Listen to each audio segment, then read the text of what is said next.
Hi welcome back to my channel. അപ്പം ഇന്നത്തെ video ഞാൻ ഡെലിവറിക്കായിട്ട് ഹോസ്പിറ്റലിൽ അഡ്മിറ്റ് ആകുന്ന വീഡിയോ ആണ്. എൻ്റെ ഡ്യൂ ഡേറ്റ് ഏപ്രിൽ 16-നാണ്. പക്ഷേ ബേബിക്ക് കുറച്ച് വെയിറ്റ് കൂടുതൽ കാണിച്ചത് കൊണ്ടും എനിക്ക് ഷുഗറിൻ്റെ ചെറിയൊരു ഇത് കൂടുതൽ കാണിച്ചുകൊണ്ടും ഡോക്ടർ നേരത്തെ തന്നെ അഡ്മിറ്റ് ആകാൻ പറഞ്ഞു. അതായത് ഏപ്രിൽ 6-ാം തീയതി അഡ്മിറ്റ് ആകാൻ പറഞ്ഞു. 7-ാം തീയതി ഇൻഡ്യൂസ് ലേബർ ചെയ്യണമെന്നാണ് പറഞ്ഞിരുന്നത്. അങ്ങനെ നമ്മൾ 6-ാം തീയതി വന്നു. എന്നെ കാണിക്കുന്നത് മാതാ കാരിത്താസ് കോട്ടയം ഹോസ്പിറ്റലിലാണ്. അങ്ങനെ ഞങ്ങൾ 6-ാം തീയതി വന്നു. രാവിലെ വന്നു. സ്കാനിങ്ങും കാര്യങ്ങളൊക്കെ ഉണ്ടായിരുന്നു. സ്കാനിങ് എല്ലാം ഓക്കെയാണ്, ബേബി ഓക്കെയാണ് എല്ലാം പറഞ്ഞു. നമ്മൾ റൂമൊക്കെ എടുത്ത് അവിടെ നമ്മൾ 6-ാം തീയതി അഡ്മിറ്റായി. 7-ാം തീയതി രാവിലെ 5 മണിയൊക്കെ ആകുമ്പം എന്നോട് ലേബർ റൂമിലേക്ക് ചെല്ലാൻ പറഞ്ഞു. ലേബർ റൂമിൽ 5 മണിയൊക്കെ ആയപ്പോൾ ഒരുങ്ങി ചെന്ന് കഴിഞ്ഞപ്പം അവർ സ്കാനെല്ലാം ചെയ്തു, PV എല്ലാം ചെക്ക് ചെയ്തപ്പം എനിക്ക് ഓൾറെഡി ഡയലേഷൻ വന്നിട്ടുണ്ട്.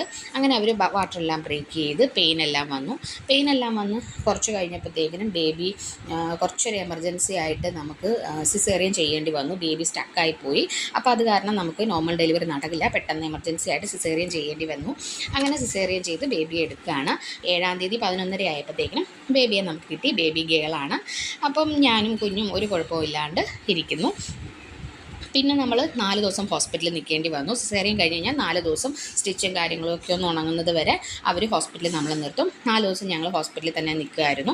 അങ്ങനെ 4-ാം പൊക്കത്താ ഞങ്ങൾ വീട്ടിലേക്ക് പോകാൻ റെഡിയായപ്പം അവരുടെ വക ചെറിയൊരു ഫോട്ടോഷൂട്ടും കാര്യങ്ങളും ഒക്കെ ഉണ്ടായിരുന്നു.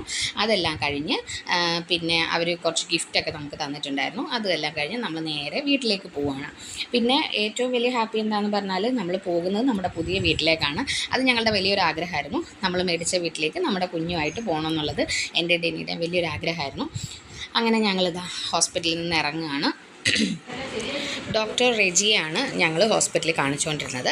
അങ്ങനെ ഞങ്ങൾ ഇവിടെ നിന്ന് ഇറങ്ങി വൈകുന്നേരം ആയപ്പോഴത്തേക്കിനും നമ്മൾ വീട്ടിലേക്ക് എത്തി. വീട്ടിലേക്ക് നമ്മൾ കുഞ്ഞുമായിട്ട് കയറുകയാണ്. ഇത്രയേ ഉള്ളൂ. വളരെ ഹാപ്പിയാണ്. ഞാനും കുഞ്ഞും സേഫായിട്ടിരിക്കുന്നു. Thank you.